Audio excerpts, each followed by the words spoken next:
Welcome to We'll See You in Hell, the podcast that is part of the FANGORIA Podcast Network. For more info about that network, including other shows, maybe you want to follow them, maybe you want to follow us, you want to find episodes of our show or their shows, whatever, go visit fangoria.com. And here we are, my friend Patty Walsh. Hey, gang. And I are sitting here, second beer of the night, about to discuss The Conjuring Part 2, and then also probably The Conjuring. Yeah, I think we're hitting that. It's probably just out of theaters, headed towards DVD. You don't want to spoil something. Ghostbusters felt like we had to talk about it because it was so much in the public eye. Conjuring 2, you should have seen it by now if you were going to see it. So that's your spoiler alert disclaimer. Spoiler alert, right. Are we going right in, huh? You want to the discussion, I mean. We could. The Conjuring discussion. Yeah, we could. we front-loaded the last one with a lot of chit-chat. We can chit-chat. Well, I mean, we were just recorded the last one, That's and true. Nothing's really happened in the 5 minutes of break time that we took. No. I got nothing else. I'll tell you, my ass is sweating right now. It's getting a little hot in here. On a leather chair, it's always a nice feel. Yeah. Get that itch. We'll go into it. We can, of course, veer off as we always do. My review is this. Conjuring 1, saw it up here with my lady up at the Vista like a Friday night, 10 p.m. And that place is kind of the perfect place to see a horror movie. It's got all these, like, gypsies with glowing eyes, sculptures up, and, it's very old-timey. I love it there. Yeah. 10 Cloverfield Lane, Late Show with You, The Visit, fucking loved. It's also a theater that traditionally the audience gets very into the movies. Audience was loud. There was this grown man who screamed in such an effeminate manner in The Conjuring that the audience laughed for like 5 full minutes afterwards. It was such a great, genuine scream. Just had a blast. This is the first one now. The first one. I thought it was certainly one of the better horror movies of the past, 5-6 years. Now, Pat, before you even continue, it sounds like you're ramping up. I'm ramping, baby. It sounds like you're ramping up to say you maybe didn't like this second one. I'm ramping. You going to sit there and tell me you didn't like The Conjuring 2? I was deeply bored by The Conjuring 2. I wasn't scared remotely. I thought it kind of lost all the charm of the original. I think a big part of it was Lily Taylor, who's great, and the kids and everything. The clapping thing was just a great gimmick that they executed so well. This had no set pieces to hold my interest that I can recall. No real jumps. The nun walking around wasn't scary in any way. Story kind of held together. It was just boring as shit. And those two ghost hunters, I'm getting bored of them. You're getting bored of them. Patrick Wilson can't be in every goddamn movie. It's enough. Give some to Thomas Jane once in a while. Well, I mean, you can't recast. You can't recast Patrick Wilson now. I know. I get sick of all the Wilson. And, Formiga, I do like her. I really loved her in Orphan, which is a great fucking horror movie. Orphan is shit. Oh! And everything so far that you've said about Conjuring 2 is wrong. You didn't like Orphan. Okay, well, let's veer off to Orphan for a second here. All right. Yeah, no, Orphan is cool, and the twist is so stupid that it ruins the entire movie. I think the twist is one of the best twists. Oh, for Christ's sakes. Most memorable twists. It's idiotic. That I have seen. The twist is idiotic. I loved it and have maybe even better than The Conjuring. I have maybe never had a better time at a horror movie than going to see Orphan. The audience was howling with laughter, screaming.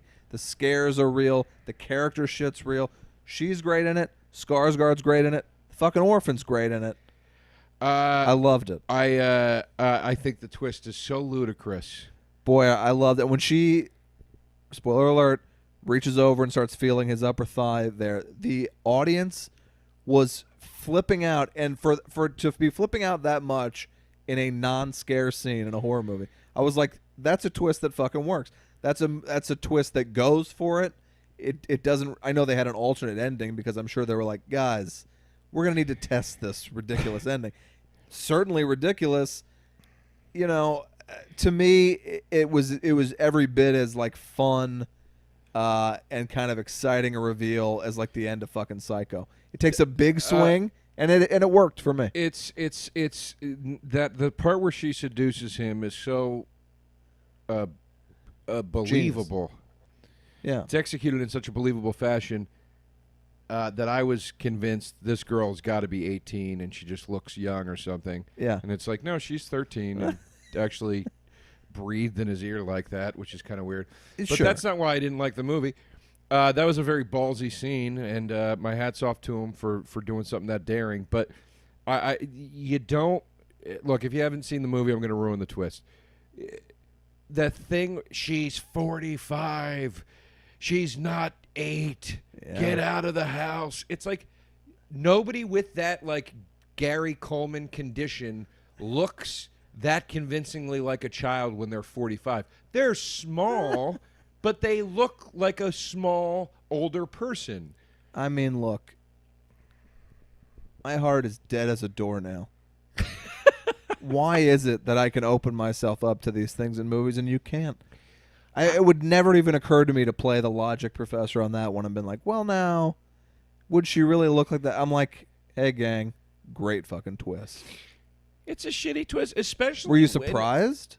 Well, no, I wasn't surprised, and I was very disappointed. I can't recall if I guessed it or not.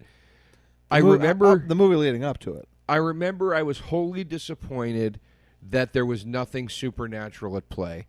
I thought that was what was what was keeping my attention. That was what was keeping this exciting for me. I loved that. See, that's crazy to me that you would have rolled with a supernatural twist. Yes, but not the very real thing that happens in it. There's so many logic loopholes you have to jump through. I jumped. I never looked back. To actually believe that a 45-year-old woman has been pulling this off successfully for 30 years or whatever it's been. It's like, why can't you just jump? I don't want to jump. I'll tell you what I jumped at. The Conjuring 2. It scared the shit out of me. I had a great time. And I will say this. Yep. Just to set us off in the right direction, and I mean this, and it's going to burn your butt. I think The Conjuring 2 was the correct version of The Conjuring 1. I thought it was a similar story. I said they did everything they did wrong in the first one right in this one. Folks, you heard it here. I mean, look, I think horror is just in a real bad patch. When I said The Conjuring's one of the most fun horror movies the past few years, I meant it. I don't think it's a masterpiece, but it's far, far, far superior to. That's insane. And I am shocked that you were scared by anything. It was scary. It was suspenseful. It was really scary. Scariest part of Conjuring 2 was the trailer for that new Ouija Board 2 movie, which looks kind of horrifying. How dare you? What you come into my home? I didn't see Ouija Board 1. It's not called Ouija Board, first of all. I know. And it's a bad remake of a bad 80s movie. But didn't see any of the above. I didn't see the Ouijas either. I don't know why I just said it like I saw them. I'm just only assuming that it's not a great movie. It didn't look great. Ouija 2 does look pretty cool. Yeah, it looks scary. And Lights Out looks scary. But let's not veer off. Scary. Conjuring 2. Because I really want to go through why I think this. I keep trying to veer off because it bored me. You know, like They did everything right that the first movie did wrong. Number one, it was rated R and not PG-13. Was it? Yes. For what? For being scary. I don't know. Really? They went PG-13 and they have a massive worldwide smash, and then they went to R for the sequel? I think so. Let me look it up. Hold on. I mean, somebody's got to challenge these wild claims. I'm looking it up. Go on, because you were making a list, and that'll give me time to look it up. First of all, it's rated R, and the first one wasn't. Might not be true. Second of all, it's such a more interesting and believable concept of the haunted house story, or approach to the haunted house story, than the first one is. The first one is literally just They move into this house, and then suddenly something's haunting them, and I guess it came from this music box. Second one, once again, it comes from a music box, and it comes from a horrifying music box because it's that like lanky man dancing around in it. Yeah. That guy shows up later. I love the idea that little scene with him at the end of the hall in the little tent, some of that stuff worked. I thought he drew out the jolts way like as far as jolt scares goes. I go Justin Lin is a master. Well, he drew him out to the extent that the movie was, as I just saw, 2 hours and 15 minutes long. Was it rated R? It was rated R. Yeah. I think that's a crazy choice, and probably why they lost a ton of money on the sequel. They didn't lose a ton of money, did they? The gross in terms of 1 to 2 went down about $200 million, I think. I loved it. I rewatched 1 after I saw 2. Now, I had my mom and dad with me when I saw the movie. My mom, it was the most scared I've ever seen a human being in a movie in my life. Really? She was literally covering her face and threatening to leave. She was so scared. My God, I had nothing. 2 days later, we watched The Conjuring 1. My mom said, "Is this going to scare me as bad?" I said, "It's nothing compared to the second one." She sat there and just halfway through goes, "You're right. This isn't scary." It just paled in comparison. The only really scary part in the first one is the clap part is scary. Oh yeah. And then the part where the lady's like on top of the dresser or the wardrobe thing. Yeah, what it might look. I know what I saw. It might be a Friday night sold out packed house screaming and yelling. Helped Conjuring 1 a bit for me, and seeing part 2 at the Armenian Grove, the Glendale Galleria, Right. with about 4 people in attendance at about a 4:45 p.m. show. Well, there you go. But I was still I was so bored, and I checked my phone 8 million times to see what time it was. I 8 don't million understand. times. I don't understand that you have the audacity. Buddy I saw it with hated it too. You have the audacity to sit here as the co-host of a predominantly horror movie podcast. Yeah. And to talk like this, just right out of your ass into a mic. I could say the same to you about Orphan, and I just did. I think to slap in the face of Orphan is a grave mistake. Meanwhile, we talked, hey, you and I saw Insidious 3 together. Maybe we could talk about that. We're both like, I don't even remember. There's nothing to say about it. Orphan, everybody remembers Orphan. That says something right there. Well, everybody remembers Plan 9 from Outer Space. It doesn't mean it's a good movie. You know, everybody remembers, you remember a lot of things. You know, I remember watching Divine eat dog shit, literally, at the end of Pink Flamingos. Then to me, it's a good which movie. I love, but I'm not saying that it means it's good. She just eats dog shit. There's so many movies that, like, on the drive home, I'm like, I don't even know if I remember one moment of that as being, standing out to me or being memorable or funny that I'll ever think about it again. Almost every time I go to the movies. Orphan, I remember it all. Beautifully shot. It was very beautifully shot. I remember the blood spill in the snow sequence was great kills. Was good. The opening was so disgusting that I was like, I don't even know if I'm going to be able to take it. And then the whole rest of the movie pulls back on the gore. The opening's that like it's a birth dream, where it's like very bloody and like an orphan tentacles. Yeah, I don't remember. Yeah, there's tentacles. I guarantee that they were like, hey, we got more of a thriller on our hands here. You got to put something real disgusting up front, add it to the script. There's tentacles coming out of her vagina. There's a lot of blood and like instruments and shit. But then I remember when the baby comes out, it's kind of like a demon tentacles type thing, which is probably why you were thinking supernatural.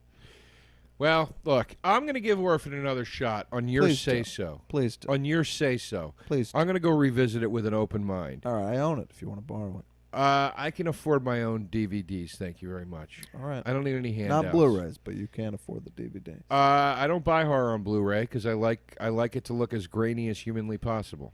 You see House of the Devil? I did. You love it? I liked House of the Devil quite a bit. Yeah, that's a great... I actually... One of my favorite genres going now is the kind of affectionate but still scary on its own tribute to like 80s horror. Yeah. It follows, The Guest, You're Next, all those. Now, I sat in a bar the other night with my friend Steve, who I love dearly, and I mean, he swore up and down that It Follows was the biggest piece of shit he's ever seen in his life, and I just didn't understand what he was talking about. People are pretty split down the middle on it. I've heard the same. I love fucking it. loved it. You and I saw it together. Theater. We walked out saying there's only been 2 other times I've been that freaked out in a movie. That old dude coming down the hall.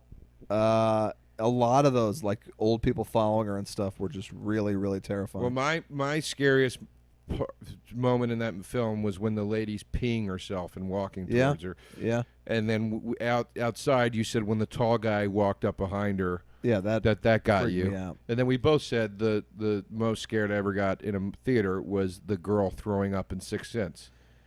That was for me. I had a 105 fever, which I found out the next day, and I actually thought that I was going to die when I saw that. It scared me to such a degree. Probably fever helped. The 105. What the hell was going on in your life? 105.7. I had strep throat, and my throat had almost like closed off, but I didn't even think about a fever. And I had to have suppositories. It was a real scene. 105.7. You can die from that. Yeah. It was bad. My sister, like, practically dragged me over her shoulder into the urgent care. It was real bad. Did they make you do the cold shower thing to bring your body temp down, like in Jacob's Ladder? Yeah, I did some of that.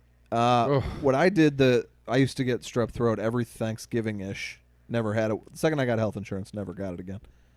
My throat would essentially close off, and my buddy Mike told me, hey, if you ever get strep throat, what you do is you wad up a peanut butter sandwich, a full peanut butter sandwich.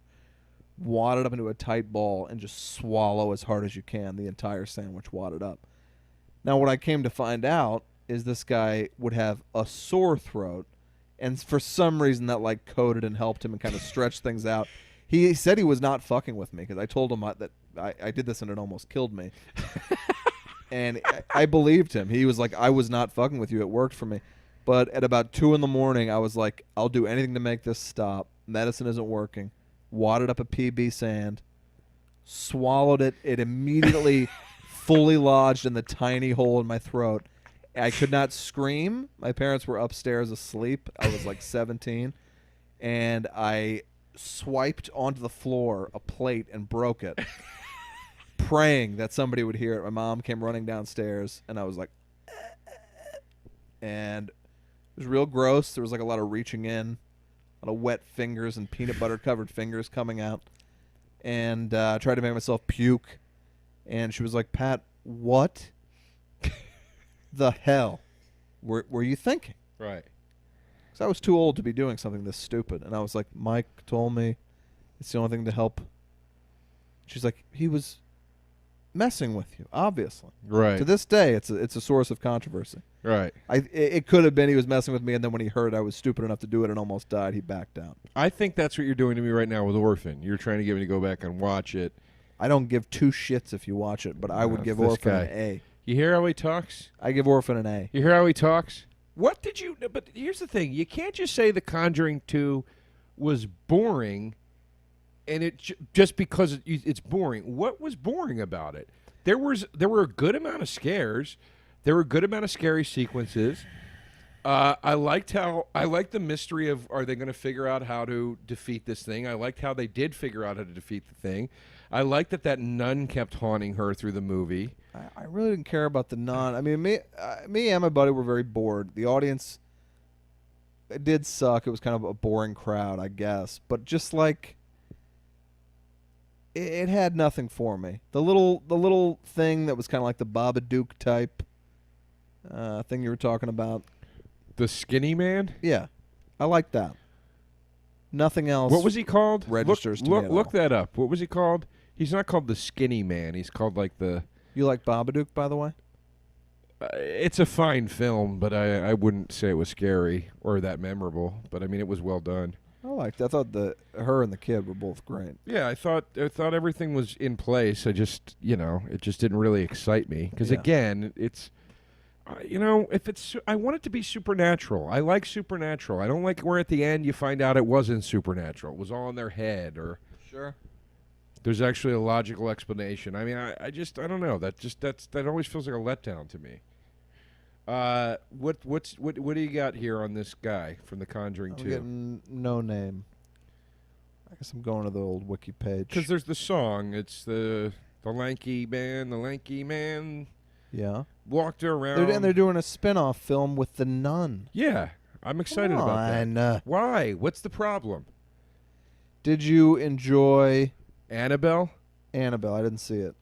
I own it. I've seen it. It's not great. Did you enjoy, what was that other puppet one from like 7-8 years ago? Child's Play? No. Like the one that came out like around the same time as Transformers. Dead Silence? That is there's also Justin Lin. Yeah. And it's not a good movie. Okay. And I couldn't have been more excited to see a horror movie than I was for Dead Silence because I love evil puppets. I mean, it really gets me. Okay. And it's just bad. In fact, I just read a thing where it was like bad movies by great horror directors, and his was Dead Silence. Because I've revisited it so many times, and I'm like, I've got to be missing something. Like, this guy doesn't make bad movies. Like, he and it's terrible. Yeah. It just really... Mark You do one Wahl- of the Final Destination? I don't think so. That's Mark a Wahlberg- franchise I really loved. I mean, here's the problem. You love the Final Destination franchise? I had a lot of fun with, as far as I can remember, every one of them. I mean, the first two And there's were... kills I remember now 15 years later. The first two were enjoyable, Tanning bed, but after horrifying. that, it's like, who gives a shit? Those to me really brought back the spirit of in a different way than It Follows and all those, but brought back the spirit of kind of the cheesy 80s horror. Yes. And I liked it quite a bit. That's what I wanted from Dead Silence. I thought it was Sure. going to get back to a sort of Child's Play kind of thing.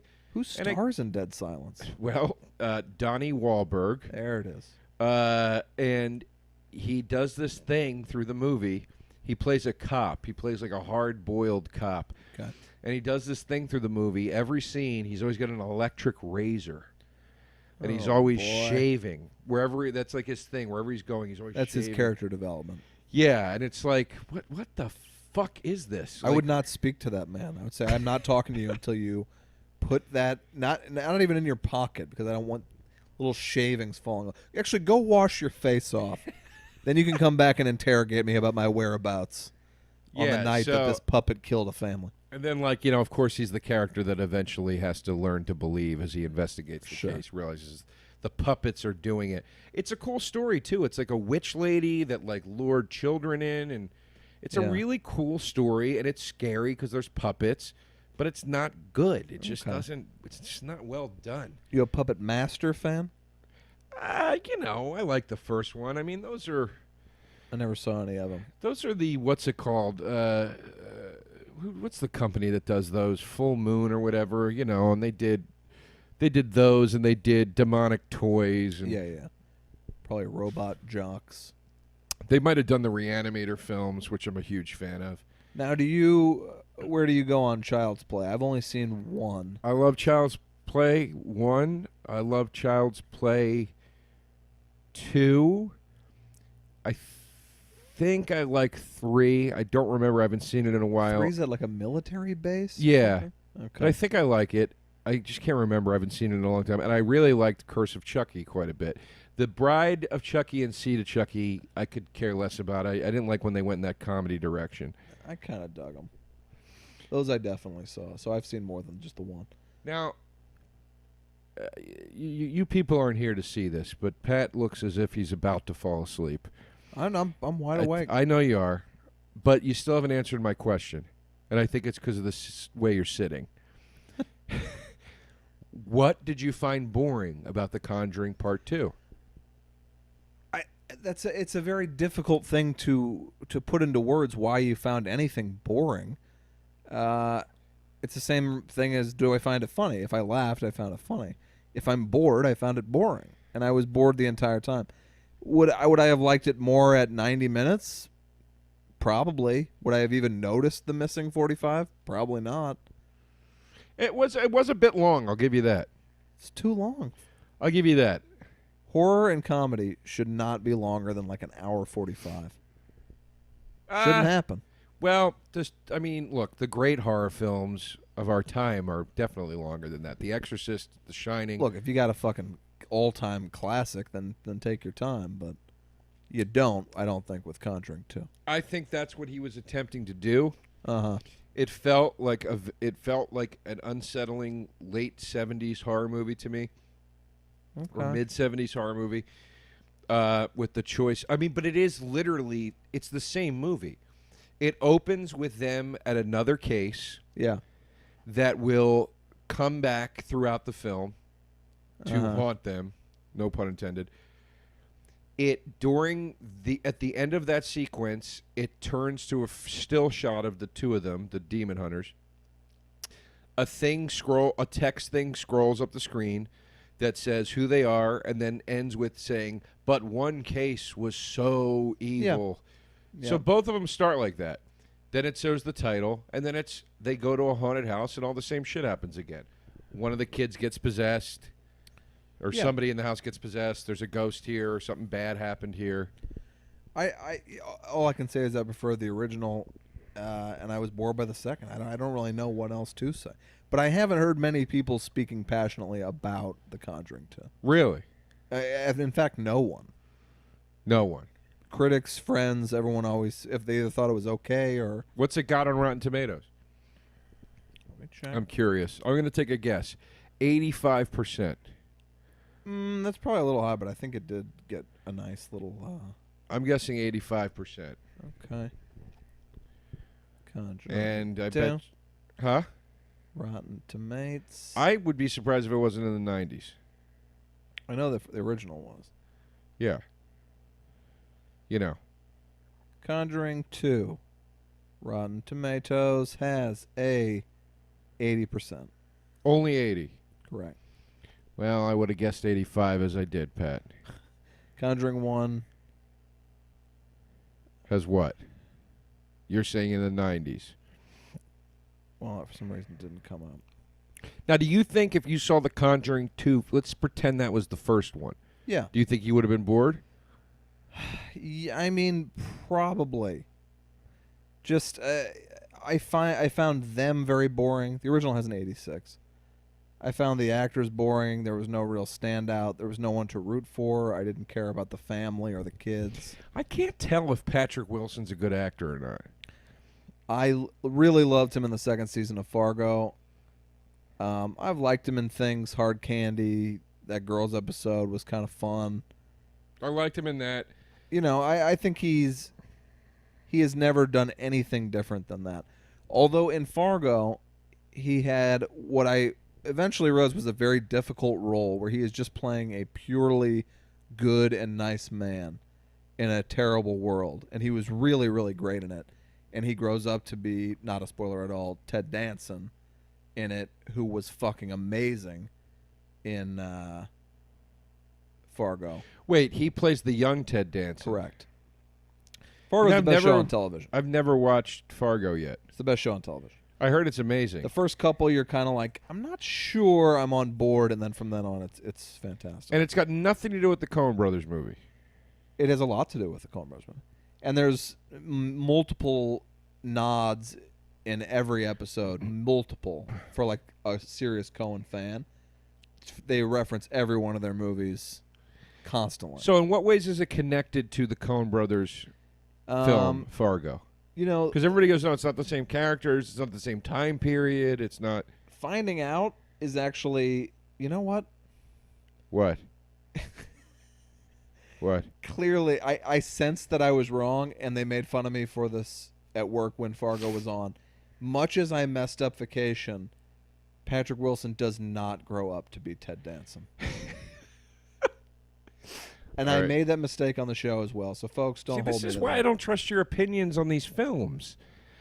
No, I just... Because I don't think you know what you're watching half the time. I bet you were inside...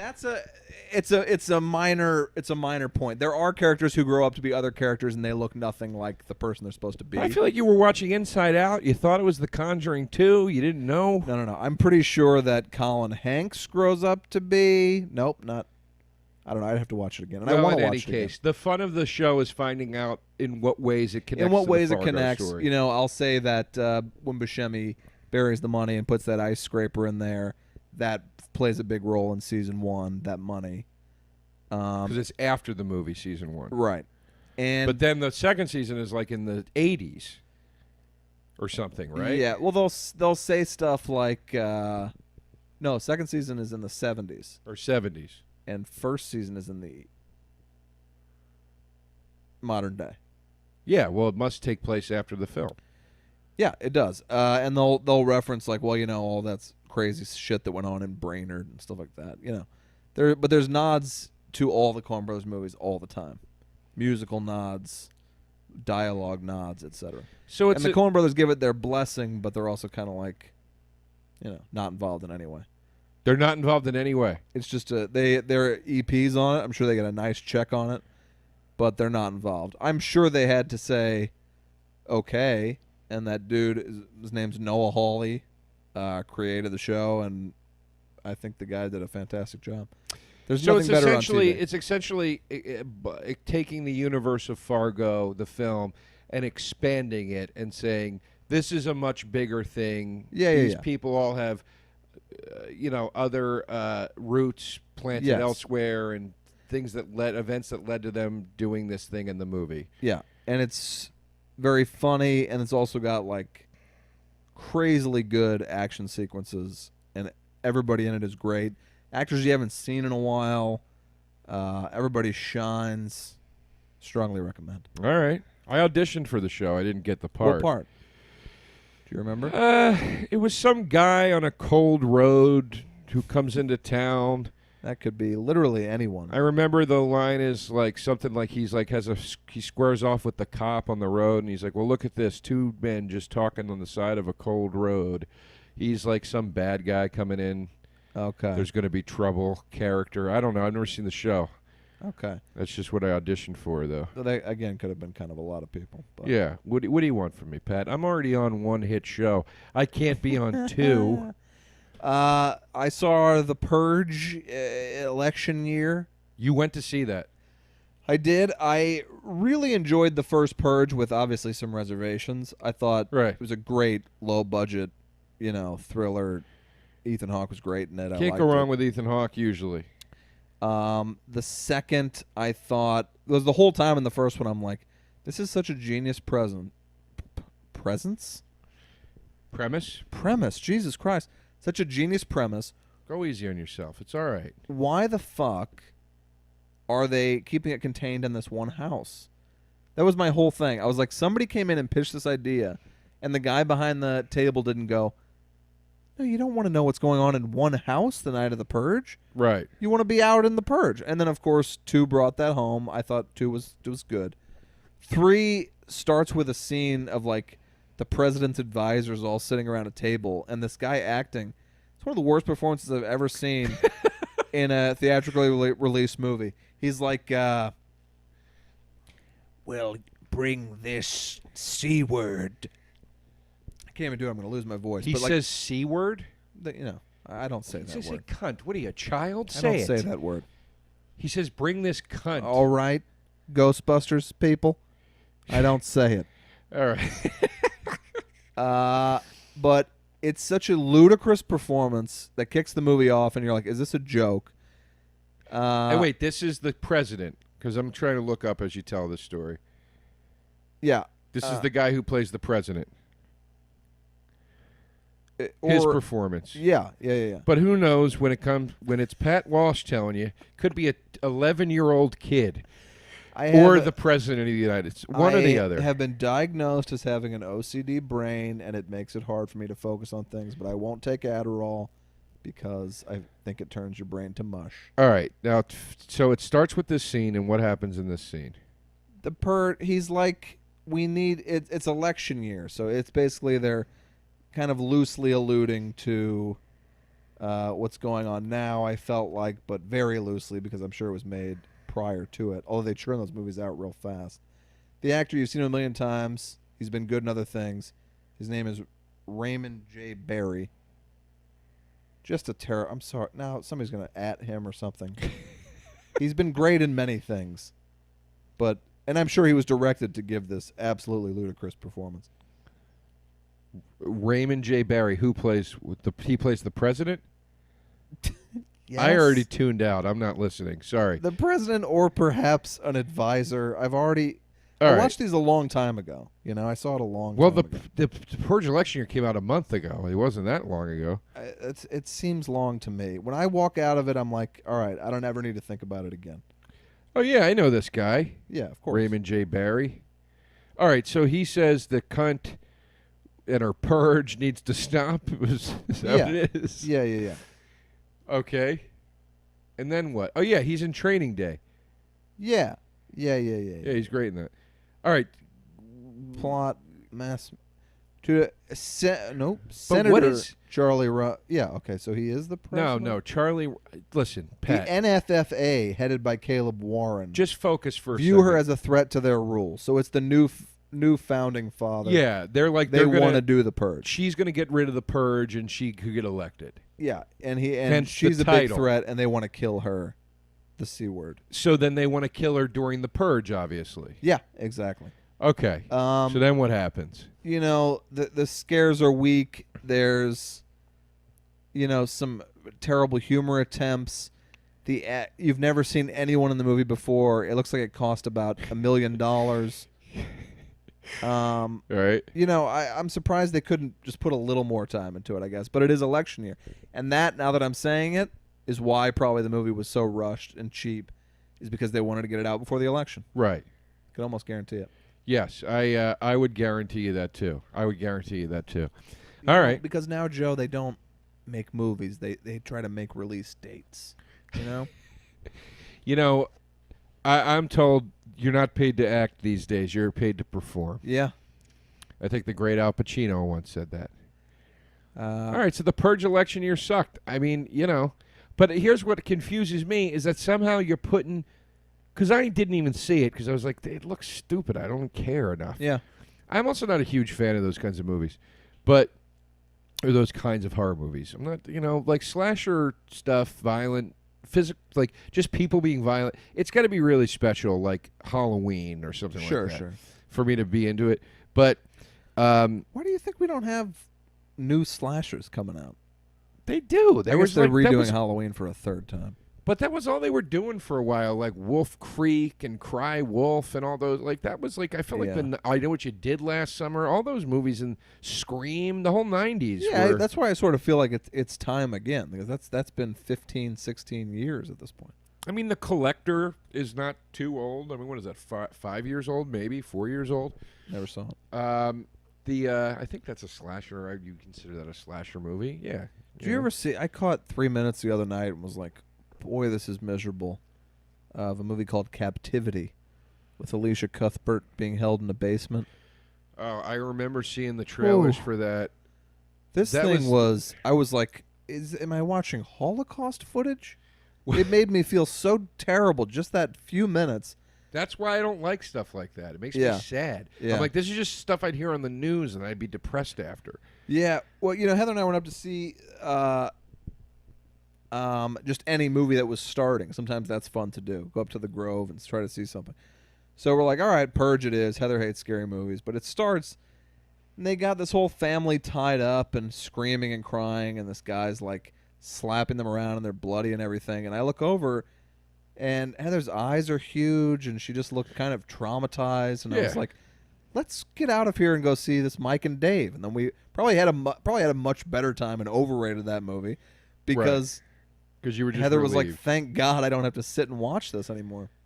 But then I went back and saw it anyway. Because I got to be a completist if I see 5 minutes of something. Really quick, too, just to come back to it full circle. Well, not full circle. I mean, we veered off on Orphan. Here's the alternate ending. In an alternate ending for Orphan, after Kate saves Max from Lena and they escape, Lena is seen hurrying into her room. There she is shown with a face covered in bloody cuts while she reapplies her makeup, which poorly hides the cuts. She then puts on the dress she wore on her first day of school and greets the police at the top of the stairs by curtsying and introducing herself as Esther. How does the movie itself end? She dies, right? In the Orphan as it is? Yeah. Yeah, they kill her. Hurling them both into the... Oh, that's right. It's the ice, right? Yeah. Okay. Well... You know who produced that movie? DiCaprio. Did he really? Yeah. Well, now I'm worried that I talk so much shit about it, I'll be ruined in this town. Roger Ebert gave Orphan 3.5 stars. Only has a 55% on Rotten Was Teas. that While Alive, Ebert? Yeah. You know what I find baffling now is that they'll include on reviews, like when they're listing reviews, RogerEbert.com. And Right. it always throws me like, I don't know that it should be called that anymore. It's just weird to me. Rich Roper is my go-to guy now that Ebert's gone. Okay. I always check with Richard Roper. He seems to have a very fair, balanced opinion of things. Yeah, I always liked Roper, but to me he was kind of, it's kind of how I felt about Siskel to some degree. I always was an Ebert guy through and through. Roper, he never really talks too passionately about anything. He's always just kind of like, I don't know. He doesn't move me one way or the other. I just like that he has. I found his opinions to be very accurate. I like Peter Travers at Rolling Stone's reviews too, but Peter Travers, to me, the worst movie reviewer alive. I think he praises things too easily a lot of the time. You think he's the worst? Why? I could talk for 4 hours about Peter Travers. Nobody would want to listen, but I could do it. Why? I think he's got to be getting paid. Right. His reviews are like that Pete Hammond guy when he was writing reviews, paid reviews for Maxim. He'd get paid off by the studios, and he got found out. Now he writes for Deadline. Another great website. So,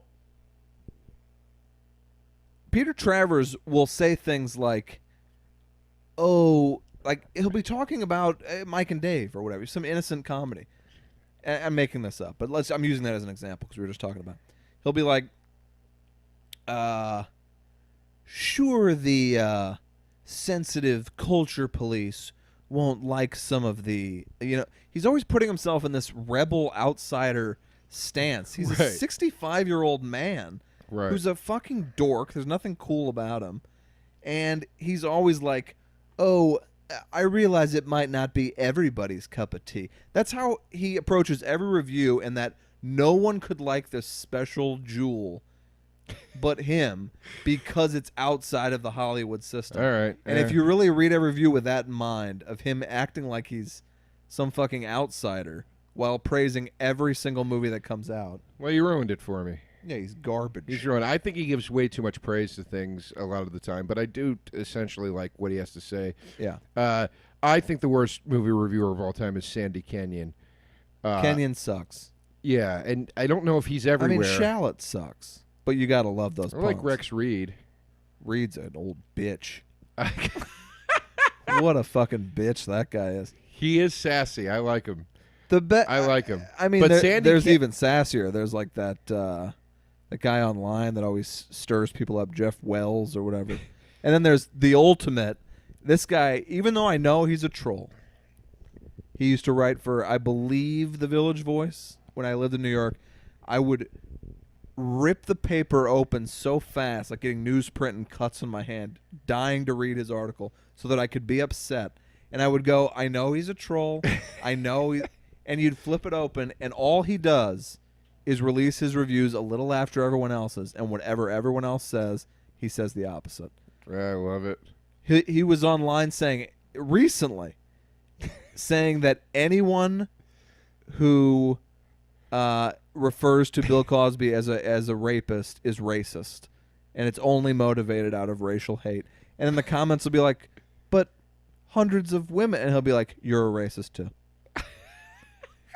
And it's almost admirable. And he's a black guy, which, so it's kind of harder for him to attack. But he'll take these weird racist slants on movies.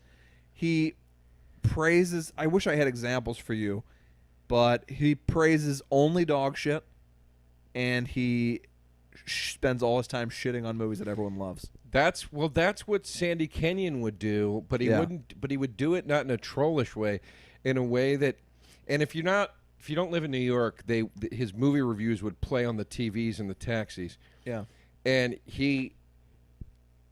something, wonderful would come out. Like The Prestige. I loved so much. I can't remember what he thought of it, but like first there's the turd. Yeah. Then the flipsy. And then third is the Prestige. I mean, when it came out, it was I loved it so much. I thought Yeah. it was a masterpiece. Cool movie. And he'll just shit all over that, and then meanwhile, he'll do a review of like Morning Glory. Just can't say enough nice Diane stuff Keaton? about the Rachel McAdams movie with Look, Harrison can Ford. I tell you something? It's good.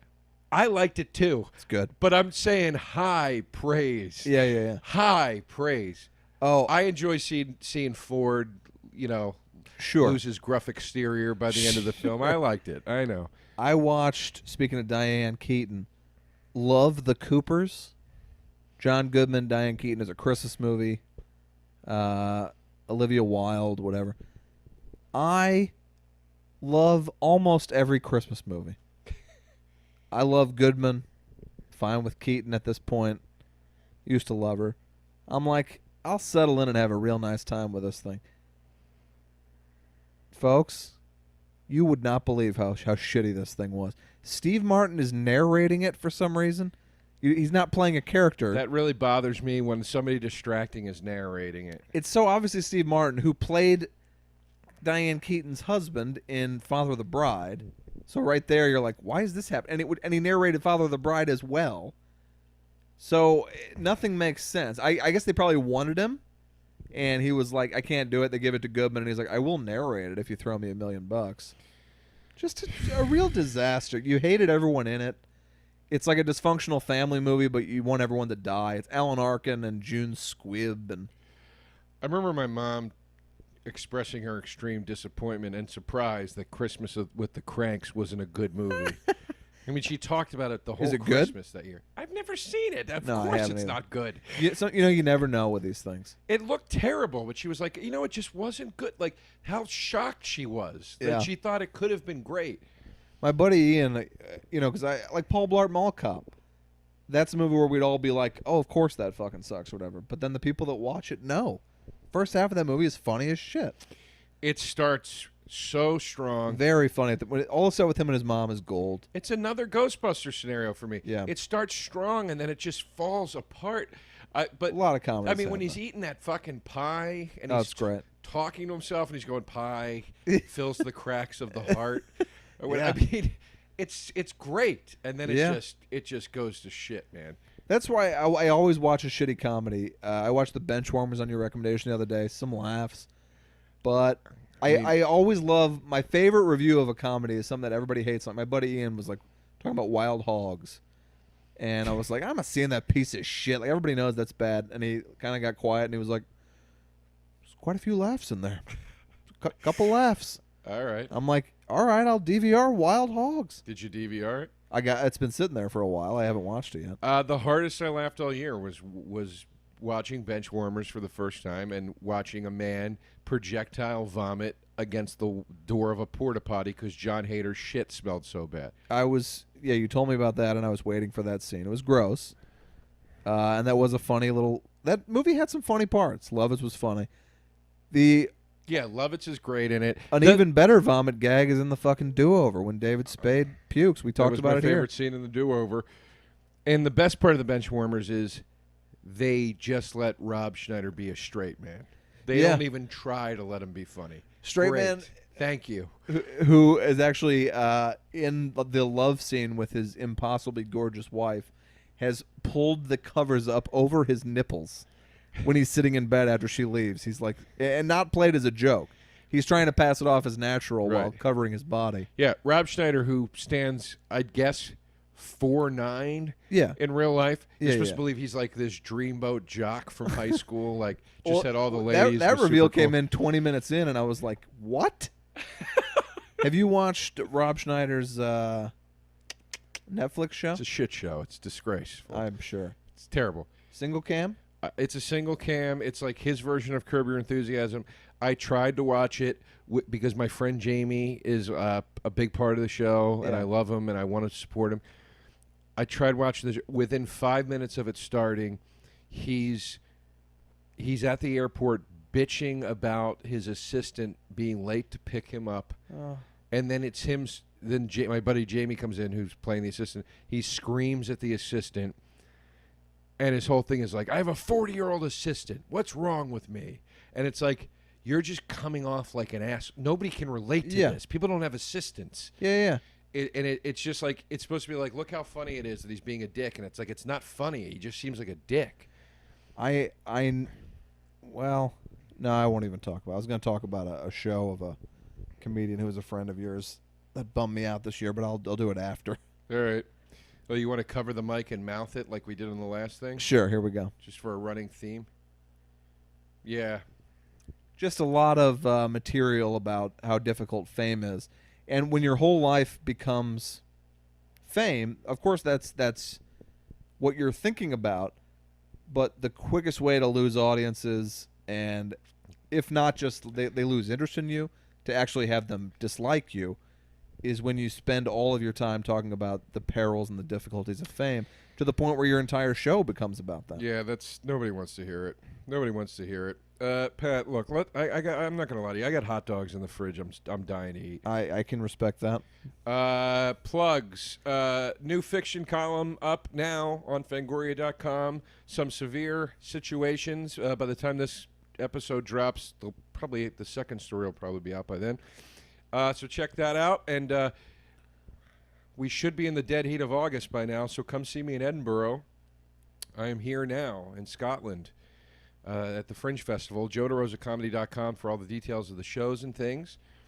And in September, I will be in Arizona at Stand Up Scottsdale. I will also be at a casino in Minneapolis that I can't remember the name of right now. I apologize. Pat.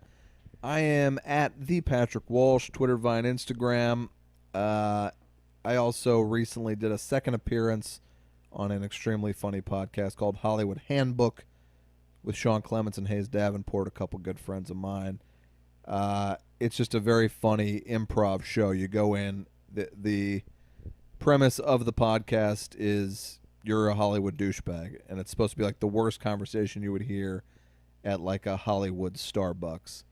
And it's very fun. Had a good time.